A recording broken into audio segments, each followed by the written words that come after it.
오늘 하나님께서 우리에게 주신 말씀은 사무엘상 18장 28절로 30절 말씀입니다. 여호와께서 다윗과 함께 계심을 사울이 보고 알았고 사울의 딸 미갈도 그를 사랑하므로 사울이 다윗을 더욱더욱 두려워하여 평생에 다윗의 대적이 되니라. 블레셋 사람들의 방백들이 싸우러 나오면 그들이 나올 때마다 다윗이 사울의 모든 신하보다 더 지혜롭게 행하매 이에 그의 이름이 심히 귀하게 되니라. 아멘. 사울이 왕이 된 계기가 무엇인지 혹시 기억하시나요? 사무엘상 1장부터 8장까지를 보면 사무엘이 한나의 기도로 태어나 성전에서 자라면서 하나님의 음성을 듣고 이스라엘 백성들을 사사로서 다스리는 장면을 보게 됩니다. 또한 그 당시에는 왕이 없었기 때문에 사무엘이 하나님의 음성을 듣고 다스렸는데 이스라엘 백성들이 그 다스림의 방식에 불만을 품고 왕을 달라 요구하게 됩니다. 그들의 요구에 하나님은 사무엘을 통하여 왕을 선택하게 됩니다. 그 계기로 하나님의 선택을 받은 사울은 사무엘로부터 기름 부음을 받고 왕이 됨으로써 이스라엘의 첫 번째 왕이 된 것입니다. 성경을 보면 사울은 키가 크고 매우 잘생긴 사람이었습니다. 사무엘상 13장을 보면 전쟁을 앞두고 승리를 위해 제사를 드려야 하는데 제사장이자 선지자인 사무엘이 나타나지 않자 사울 왕은 스스로 제사장이 되면서 변하기 시작했음을 알 수 있습니다.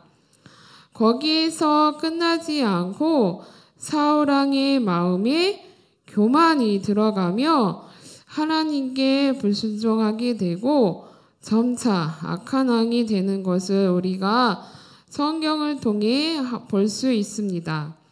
오늘 18장에서는 자신의 사위인 다윗에게 질투를 느껴 다윗을 죽이려고 하는 장면을 볼 수 있는데 이 사건을 통해서 우리가 살아가면서 어려운 일을 당할 때 누구를 의지하고 살아야 하는지 함께 은혜를 나누는 시간이 되기를 소망합니다. 28절을 한번 읽어보겠는데요. 여호와께서 다윗과 함께 계심을 알았고 이 부분이 나오는데 사울은 다윗에게 하나님 여호와께서 자신보다 함께 계심을 알았기에 평생 다윗을 미워하게 됩니다. 만약 사울이 다윗에게 그런 마음을 미워하지 않는 마음을 느끼지 않고 오히려 다윗에게 여호와께서 함께 하심을 알고 서로 존중해 주었다면 사울 왕의 인생도 바뀌지 않았을까 하는 생각이 듭니다. 하지만 사울 왕은 다윗을 향한 자신의 질투를 숨기지 않았습니다. 다윗의 등장으로 자신의 이치가 흔들림을 느낀 사울 왕은 알게 모르게 수없이 다윗을 죽이려고 하였습니다. 첫 번째 살해 시도는 다윗이 사울 왕을 위해 악기를 연주하고 있을 때였습니다. 사울 왕이 하나님의 선택하신 왕으로서의 결합을 드러낸 이후 사울 왕은 악령에 사로잡히게 되었습니다. 그런 상황에서 다윗은 그를 위해 연주했고 하나님이 그를 기름 부으셨다는 것을 알기에 사울 왕이 자신을 아무리 미워하고 대놓고 죽이려 해도 원망하지 않고 그를 위해 연주하며 그 속에 있는 악령이 떠나가기를 바랬습니다. 그런데 어느 날 사울 왕에게 더욱더 다윗을 향한 증오심이 생겨나게 되었습니다. 그래서 다윗을 벽에 박아 버리겠다라고 말하며 창을 던지게 됩니다. 하지만 다윗은 창을 피했지만 사울 왕은 계속해서 다윗을 향해 창을 던졌습니다. 그렇지만 다윗은 그 창을 피할 수 있었습니다.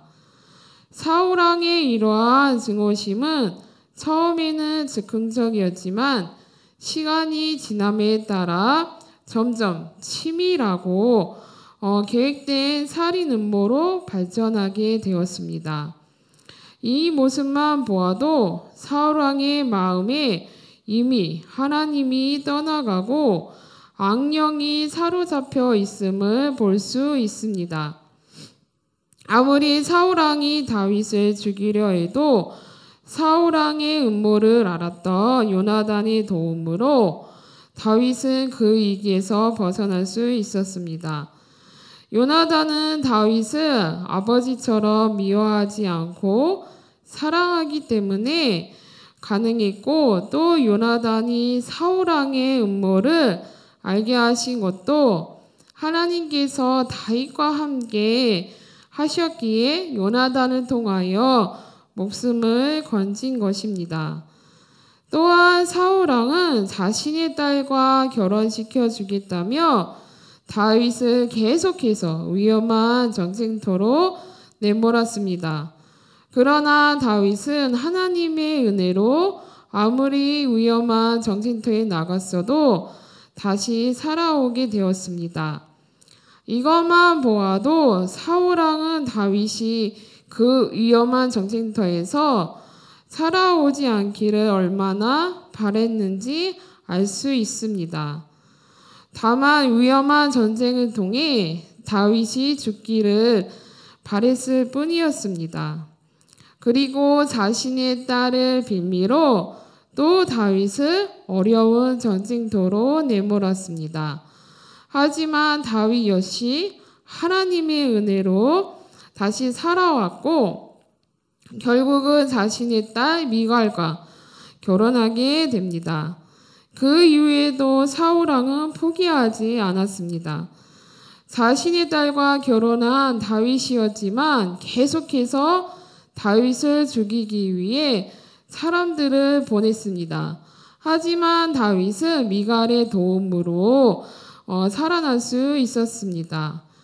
이러한 다윗과 사울 왕의 관계에서 정말 아이러니한 사실은 사울 왕이 다윗을 죽이려 했을 때 다윗은 올바른 일만 하고 있었다는 사실입니다.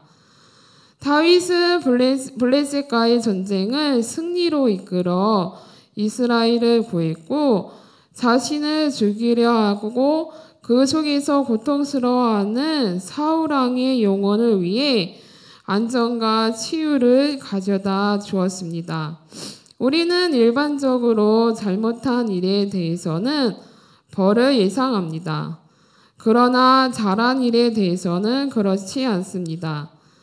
다윗은 최선을 다하고도 사울의 적대감을 감수해야만 했습니다.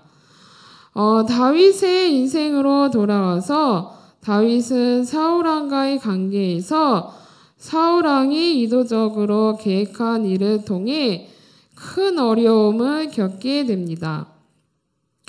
그리고 이러한 상황은 약 10년 동안 지속되었습니다. 그렇다면 다윗은 적대감을 어떻게 다루었을까요?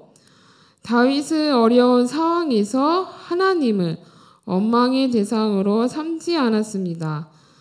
그런 어려운 상황에서 한 번쯤은 원망하였을 텐데 다윗은 원망하지 않았습니다. 그 대신 하나님을 어려운 가운데 자신이 찾아갈 수 있는 도피처요 피난처로 생각했습니다. 이것이 하나님을 향한 다윗의 마음이었습니다. 누구나 한 번쯤 어려운 상황이 생기면 도망가고 싶고 포기하고 싶은 마음이 들을 텐데 다윗은 포기하지 않았습니다. 오히려 그 어려움 속에서 하나님만을 의지했고 하나님만을 찬양했으며 하나님이 나와 함께 하심을 항상 느끼고 있었습니다. 이렇게 우리는 다윗의 믿음처럼 어떤 어려운 가운데에서도 하나님을 찬양하며 하나님 앞에 무릎 꿇은 다윗의 믿음처럼 우리도 그렇게 살아가야 하는 것입니다. 아무리 어려운 가운데에서도 나의 힘이 되시고 도움이 되시며 기적을 행하시는 주님을 바라고 날마다 성숙해지는 믿음의 사람들이 되기를 다시 한번 주님의 이름으로 축복합니다. 시편 7편은 이 상황에서 하나님께 고백하는 기도입니다.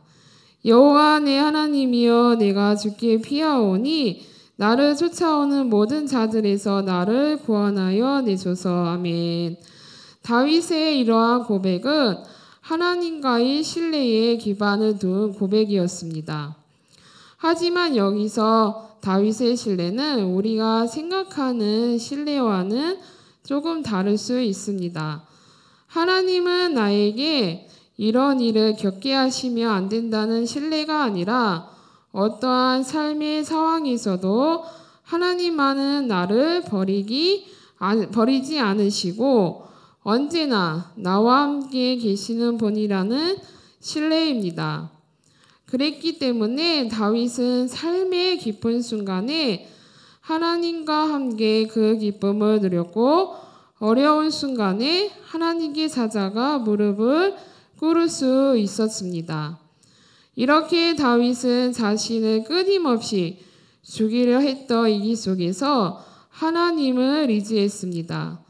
세상의 그 어느 것도 의지하지 않고 온전히 하나님께 의지하며 나아간 것을 볼 수 있습니다. 그렇습니다. 하나님의 자녀라면 어떤 어려움 속에서도 우리는 하나님이 나와 함께 하심을 알고 의지해야 하는 것입니다. 그럴 때 어느 순간 그 위기에서 하나님은 우리를 건져주심을 잊지 마시길 바랍니다. 다윗은 그 건져주심의 순간을 알고 있었습니다. 그리고 늘 죽이려 했던 사울왕 역시 여호와께서 함께 하심을 알았습니다. 사울왕은 그것조차도 다윗에게 질투를 느꼈습니다. 얼마나 안타까운 일입니까? 질투는 사람을 병들게 한다는 그 말이 사울왕을 통해서 알 수 있었습니다. 사울왕은 끊임없이 다윗을 질투했고 하나님을 의지하지 않았습니다. 오히려 무당에게 찾아가 무당을 통해 사무엘의 영혼을 만나 조언을 들으려고 했던 모습을 성경을 통해 볼 수 있습니다. 사무엘을 통해 하나님의 선택함을 받았던 사울왕. 그러나 사울왕의 마음에 질투와 교만이 들어가면서 사울왕은 변하기 시작했던 것입니다. 만약 사울왕이 그렇지 않고 다윗을 더욱더 자신의 사위이니 사랑하고 섬기고 존중해 주었다면 그의 위치는 더욱더 올라가지 않았을까 하는 안타까움이 들었습니다. 그리고 비극적으로 그의 삶은 끝나지 않았을 것입니다. 하지만 사울왕은 예전에 하나님을 찬양하며 경배했던 그 모습에서 돌아오지 못하고 평생을 다윗을 미워했습니다. 그리고 사울왕은 끝까지 회개하려 하지 않았습니다. 다윗이 하나님의 은혜로 어려운 일들을 해결해 나갈 때마다 사람들의 칭찬이 많아지며 많아질수록 사울왕이 다윗을 향한 그 미움의 마음은 점점 커져갔습니다. 그리고 어떻게든 자신이 살아있을 때 다윗을 먼저 죽이고 싶어 했습니다. 다시 한번 사람들부터 자신이 더 위대하다는 것을 나타내고 싶어 했습니다. 그러나 다윗은 기름 부음을 받은 사울왕을 죽일 수 있는 기회가 있었음에도 불구하고 죽이지 않고 돌려보내는 것을 성경을 통해 우리는 볼 수 있습니다. 사울왕은 끝까지 다윗을 미워하며 하나님을 떠나고 비극적인 죽음을 맞이하게 되었습니다. 이렇게 다윗의 인생을 통해 우리가 살아가면서 배워야 하는 것이 있습니다. 다윗처럼 수많은 위기가 있는 사람은 없을 것입니다. 장인에게조차도 죽임을 당하기 일쑤였고 또 자신의 아들에게조차도 쫓겨다니는 신세가 되고, 하지만 다윗은 그 가운데에서도 하나님을 찬양했습니다. 사망의 골짜기를 다닐지라도 해를 두려워하지 않음은 주께서 나와 함께 하심이라. 아멘. 다윗은 이렇게 삶의 위기 때마다 하나님을 찬양했습니다. 또한 시편 34편 19절을 보면 위인은 고난이 많으나 여호와께서 그의 모든 고난에서 건지시는도다. 아멘. 다윗은 그 어려운 상황에서도 이렇게 고백하기도 하였습니다. 다윗은 하나님이 기름 부으신 왕으로서 하나님만을 의지했습니다. 그리고 자신의 죄를 저지를 때에도 다윗은 밤새 눈물로 회개하는 모습을 볼 수 있는데, 이것이 사울왕과 다윗의 차이입니다. 사울왕은 끝까지 하나님도 이스라엘 백성들도 다윗만을 사랑하자 끝까지 다윗을 죽이려 하였습니다. 그리고 회개하지 않았습니다. 그러나 다윗은 삶의 위기 때마다 하나님을 찬양하고 의지했으며 자신의 죄를 저지를 때에 회개함으로 더욱더 하나님을 의지하려는 모습을 보였습니다. 이렇게 우리는 살아가면서 많은 사건들을 접할 수가 있습니다. 저 역시도 평온할 것 같은 나의 삶에 어려운 일들이 있었습니다. 하지만 지금 생각해보면 그 모든 것이 다 하나님의 은혜로 이길 수 있었습니다. 때론 죽음의 위기가 닥쳐올 때도 있을 것입니다. 또 누군가가 사울이 다윗을 미워하여 죽이려고 했던 것처럼 어려움을 당할 수도 있습니다. 하지만 그때마다 우리는 다윗처럼 하나님을 찬양하고 하나님이 나와 함께 하심을 잊지 않고 그 믿음을 따라 끝까지 하나님께 무릎을 꿇는 저와 여러분이 되셨으면 좋겠습니다. 그래서 다윗의 믿음처럼 온전히 나의 삶을 주님께 드리며 승리하는 우리 모두가 되기를 다시 한번 주님의 이름으로 축복합니다. 또한 하나님의 자녀로서 사울왕처럼 하나님을 떠나지 않고 죽을 수밖에 없었던 나를 살려주신 그 은혜에 감사하며 날마다 하나님과 함께 동행함으로써 이 세상을 하나님의 자녀답게 살아가는 우리 모두가 되기를 축복합니다. 아멘. 기도하겠습니다. 사랑해 주님 감사합니다. 오늘도 말씀을 통해 여호와께서 나와 함께 계심을 알게 해주셔서 감사합니다. 어떤 어려운 상황에서도 날마다 주님을 찬양하게 하시고 주님을 떠나지 않게 하시고 온전히 주님을 의지하는 우리 모두가 되게 하옵소서. 그래서 주님 앞에 가는 그날까지 믿음으로 어려운 시간들을 승리하게 하소서. 예수님의 이름으로 기도드립니다. 아멘.